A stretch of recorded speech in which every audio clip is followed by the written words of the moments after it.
Você já se pegou achando que o seu filho está gaguejando? Crianças com 2 anos e meio, 3 anos, podem falar com repetições, pausas, prolongamentos, são as chamadas disfluências. Isso não é motivo para você se preocupar, porque faz parte do desenvolvimento de linguagem.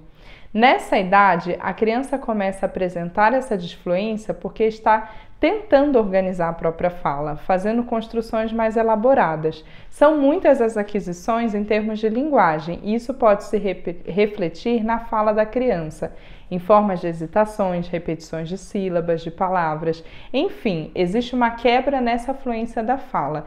E você sabia que todas as crianças passam por esse processo de formas diferentes?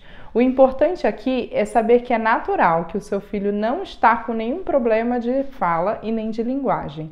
E sabe o que faz toda a diferença nesse momento? O jeito que o adulto lida com essa situação. Sim, é o jeito que você vai lidar que vai fazer toda a diferença. E eu vou falar aqui 5 dicas importantes para você saber o que fazer se isso acontece aí. Primeiro, chame a atenção para o conteúdo da fala do seu filho e não para o modo que ele fala. Então, se apresentar episódios de disfluência, foque no que ele está dizendo. Não peça para ele repetir ou para que ele pare de gaguejar, por exemplo. A conversa precisa seguir naturalmente.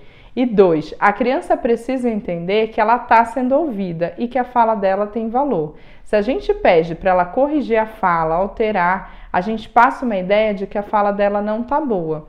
E terceira dica, quando a gente pede para a criança ter calma, respira, voltar a falar sem a gagueira, como aquele calma, respira, fala devagar, a gente chama a atenção para o modo que ela está falando e não para o conteúdo.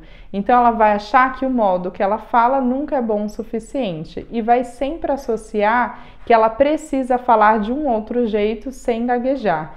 E mantenha sempre a conversa olhando nos olhos, dando toda a atenção para o seu filho, sem desviar esse olhar. Pede para ele olhar para você também enquanto ele fala.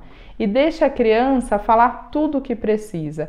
Não fica completando a fala dela como se ela estivesse sofrendo tanto que ela precisa dessa ajudinha. Não completa, deixa ela falar no tempo dela. E é fundamental sempre que os pais fiquem tranquilos. E se você está notando que precisa de ajuda, não hesite. Sempre busque ajuda. Peça para um profissional avaliar a situação e te ensinar como você pode lidar e o que fazer em casa com o seu filho.